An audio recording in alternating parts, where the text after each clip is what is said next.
ఆంధ్రప్రదేశ్లో మెడికల్ కాలేజీలు ఏమీ నిర్మాణం జరగలేదా? జగన్మోహన్ రెడ్డి హయాంలో ప్రారంభించిన ఒక్క మెడికల్ కాలేజ్ కూడా పూర్తి కాలేదా? చంద్రబాబు చెప్పినట్టుగా కేవలం పాడేరు మాత్రమే నిర్మాణం జరిగిందా? మిగిలిన ఏ కాలేజ్ కూడా ఇప్పటికీ పూర్తయిన ఆనవాళ్లే లేవా? మరి ఎన్ఎంసీ ఏం చెప్పింది?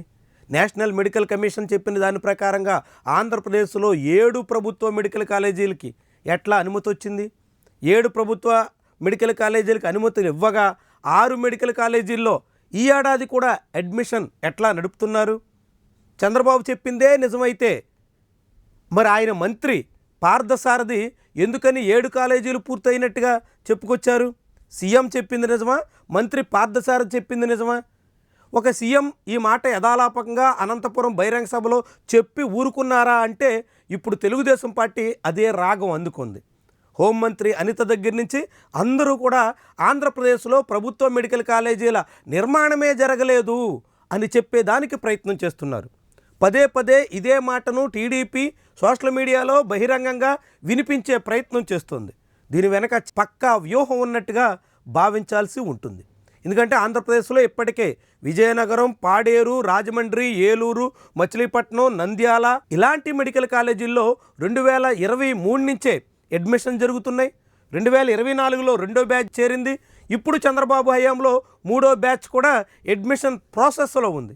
అంటే ఒక్కొక్క కాలేజీలో 150 చొప్పున 450 మంది ఇప్పుడు విద్యార్థులు చదువుతున్న కాలేజీల్లో అస్సలు కాలేజే లేదు, పూర్తే కాలేదు అని చంద్రబాబు చెబుతున్నటువంటి మాటలు ఎంత సత్యదూరం అన్నది అందరికీ ఇట్టే అర్థమవుతోంది. అయినప్పటికీ ఆ మాటను పలుమార్లు చెప్పడం ద్వారా, 10 మంది చెప్పడం ద్వారా కొందరినైనా నమ్మించవచ్చు అనే అభిప్రాయంతో టీడీపీ నాయకత్వం ఉన్నట్టుగా అర్థం చేసుకోవాల్సి ఉంటుంది.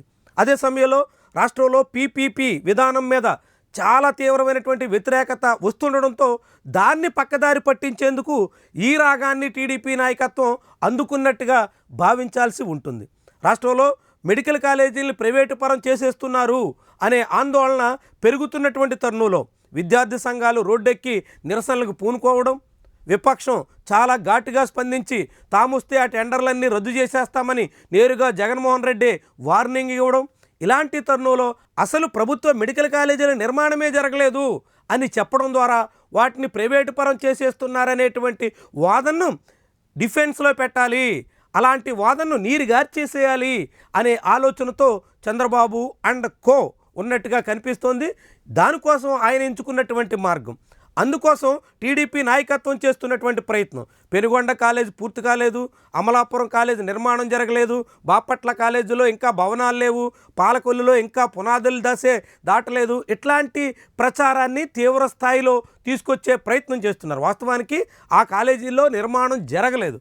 అది జగన్మోహన్ రెడ్డి ప్రభుత్వం చెప్తుంది. దశల వారీగా మొదటి దశ 5, రెండో దశ 5, ఆ తర్వాత 4, చివరి దశలో 3, మొత్తం 4 దశల్లో ఈ కాలేజీల నిర్మాణ పనుల్ని పూర్తి చేయాలని జగన్మోహన్ రెడ్డి సర్కారే లక్ష్యంగా పెట్టుకుంది. తొలి దశ నిర్మాణం 2023లో పూర్తయింది. 5 కాలేజీలు ప్రారంభించారు, అడ్మిషన్ జరుగుతున్నాయి. రెండో దశ 5 కాలేజీలు పూర్తి కావాల్సి వస్తే కేవలం 2 మాత్రమే అందుబాటులోకి వచ్చాయి. అందులో ఒక్క దాంట్లో మాత్రమే చంద్రబాబు సర్కారు అడ్మిషన్స్ నిర్వహించింది. ఇక మిగిలిన పులివెందుల్ని పక్కన పెట్టేసింది. ఇప్పుడు 2025-26లో మరొక 4 కాలేజీలు అందుబాటులో తీసుకురావాల్సి ఉంది. తీసుకురావాల్సిన బాధ్యత చంద్రబాబు ప్రభుత్వాందే. 2024 నుంచి 2025 వరకు ఈ ఏడాదిన్నరలో ఆయా కాలేజీల నిర్మాణ పనులు సాగి ఉంటే, నిర్మాణం పూర్తి చేసి ఉంటే ఈపాటికే రాష్ట్రంలో 12 ప్రభుత్వ మెడికల్ కాలేజీలు అడ్మిషన్కి అర్హత సాధించేవి. కానీ కేవలం 6 కాలేజీల్లో మాత్రమే అడ్మిషన్ జరుగుతున్నాయంటే మిగిలిన కాలేజీలు ఎంత నిర్మాణ జాప్యం వల్ల, నిర్మాణంలో నిర్లక్ష్యం వల్ల, ప్రభుత్వం మారిన తర్వాత ఆయా కాలేజీల నిర్మాణ పనుల్ని పూర్తిగా నీరుగార్చేయడం వల్ల జరిగినటువంటి అసలు సమస్యగా మనకందరికీ అర్థమవుతుంది. కానీ చంద్రబాబు అండ్ కో మాత్రం దాన్ని కప్పిపుచ్చి మసిపూసి మారేడుకాయ చెయ్యాలి, జనాన్ని ఏదో రకంగా నమ్మించాలి, అసలు కాలేజీలే కట్టలేదు, అడ్మిషన్సే జరగలేదు, ఎన్ఎంసీ అనుమతి ఇచ్చిందనేటువంటి విషయం కూడా అసలు లేనే లేదు అనేటట్టుగా చిత్రీకరిస్తున్నటువంటి వైనం ఎంత యథేచ్ఛగా రాష్ట్ర ప్రజల కళ్ళు గప్పాలని చేస్తున్నటువంటి ప్రయత్నము మనందరికీ ఇట్టే అర్థమవుతుంది. ఇదంతా పీపీపీ పేరుతో ప్రైవేటీకరణకు చేస్తున్నటువంటి సన్నాహాల్లో భాగంగా అర్ధసత్యాల్ని అబద్ధాల్ని జనాల్లోకి ప్రచారం చేయడానికి కూడా అధికార పక్షం వెనకాడడం లేదనేటువంటి విషయాన్ని తేట తెల్లం చేస్తోంది.